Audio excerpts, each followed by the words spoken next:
What's up guys, it's Carl here, back with another app episode, and as we know, the S20 Ultra, which is the one that I got, currently en route to the studio.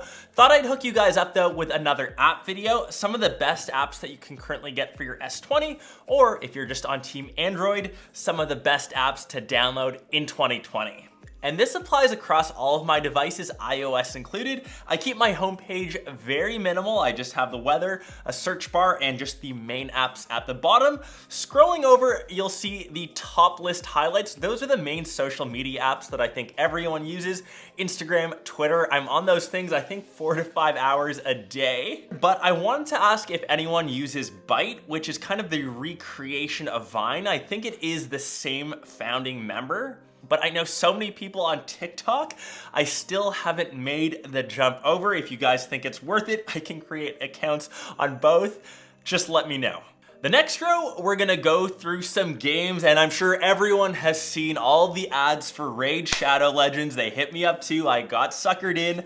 It isn't as bad or as cheesy as you might think. But in case this is the first time that you've seen the game, it's a classic RPG style. You level up your champions and there's a ton to choose from. You can unlock some from the beginning of the game, you unlock more as you progress, and of course, you can buy some. You can see all of the champions that I've got unlocked. The guy that I'm focusing on leveling up is an epic tank healer sort of paladin. Once you've selected your champion, there's a couple different game modes that you can go through. Campaign, you level up your character, you fight harder and harder enemies, you can go through dungeons, faction wars, and even do some PvP in arena mode.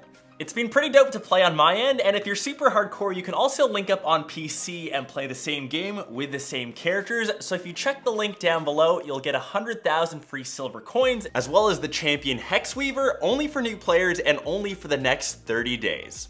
And maybe we can play each other in some PvP. The next game I think needs no intro. It's Call of Duty Mobile. Now that I've shifted away from console gaming, I find that most of my gaming is handheld. The few times that I can play COD, it's now on my phone. The controls take a tad bit of time to get used to, but that's with all FPS games on mobile devices. You can always link, say, an Xbox controller. It is, I'd say, a bit of cheating, but some of the classic maps were the OG Modern Warfare maps that I used to play, so it's super familiar on my end. I think I've been doing okay. You can of course level up your character, customize your gun layouts, and for something like mobile gaming to have graphics this good a couple years ago, you just never thought that was possible. These are graphics that are better than, say, the Xbox 360 on a device that fits into your pocket. I think that's super, super dope. Game number 3, moving away from the graphic intensive games, if you're looking for a classic tower defense game, check out Frontiers. And you may have seen the main overarching game, Kingdom Rush. They've got Frontiers, they've got the original, they've got Vengeance, same tower defense, and it's a similar concept where you need to place down towers, each have their own benefits. I played this game a lot on my 16-hour flight back from Hong Kong. The best part is you don't have to be connected to the internet like the other two where you do require an active Wi-Fi connection. The next game, Eevee, is an exact knockoff of The Legend of Zelda with a cross mix of some Pokemon.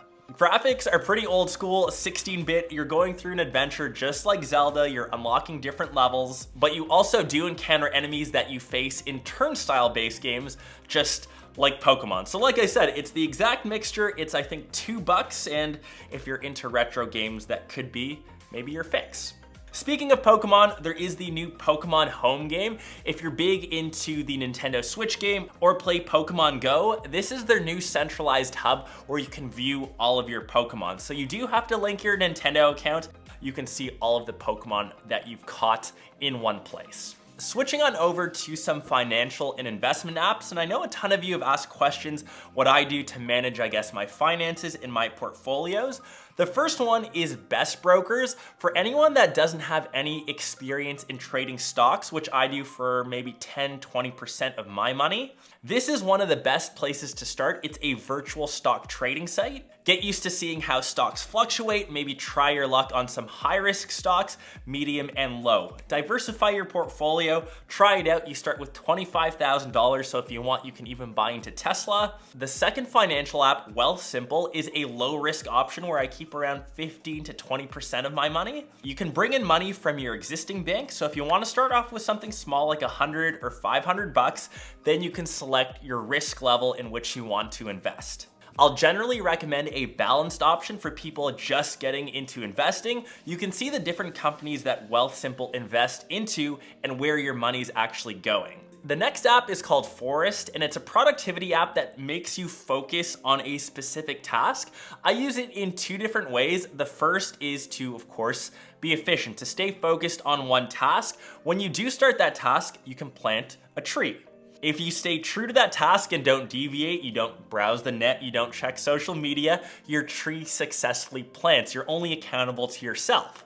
And once that's done, you can kind of see how your forest starts to grow, so it's just keeping you accountable. And the second way which I use it is just a way to explore mindfulness. I sometimes set 10 to 15 minutes because I know it's super easy to get distracted. We've got smartphones, we've got social media. It's something that kind of just grounds you. So definitely check this one out. The next app is sports-based. It's called The Zone. It's the main app that I use to watch all of my Premier League games. I'm a huge soccer, football fan. I am dying a bit on the inside that Man United's, I think, in 9th place right now, nowhere near a Champions League spot. There is a monthly fee associated with it, but you can stream all Premier League games, NFL games, Champions League, Serie A, La Liga, and at this exact moment while I'm recording this, Man U is playing Chelsea. So let's keep our fingers crossed for the W. And the next app, while I am on Android, I am actually a Google Play Music subscriber. I know not too many people are. I think the app is pretty decent. Even if you don't have an active membership, you can still listen to music from your favorite artists. So I'm big into electronic music. I follow my favorite DJs. If you want to tolerate the ads, you can do so. But if you do pay the couple bucks a month, all of that's unlocked and free. And I actually got my membership from getting one of my Google Home devices, which is the next app featured if you grab, say, a Google Nest Mini. It's the main app that I use to control all of my smart home tech, so you can see all of the different Google speakers that I've got set up in my, say, bathroom when I'm taking a shower. All of that is controlled in one central place, and I'm hoping in my new studio, I'll also be hooking it up with a ton of Google products. And the last app, I think I've mentioned this over on iOS as well, I do listen to a ton of Audible. When I'm not rocking out to music, I'm a big Harry Potter fanboy. I listen to a ton of Game of Thrones, but there's also just regular books. For example, I sadly only got through 2 chapters, but now I'm listening to that over on my audiobook. So when I'm driving, I obviously can't read, but I can listen. So it's super dope. Check it out. And yeah, I think that's all of the best Android apps that I'm currently rocking on my S20. Once that comes in, all of these will be downloaded over there. If you have any others, leave them mentioned down below in the comments. It'll help some people. Hope you guys enjoyed this episode, have downloaded some pretty sweet apps, and I will catch the rest of you in one of my next vids or vlogs. Peace.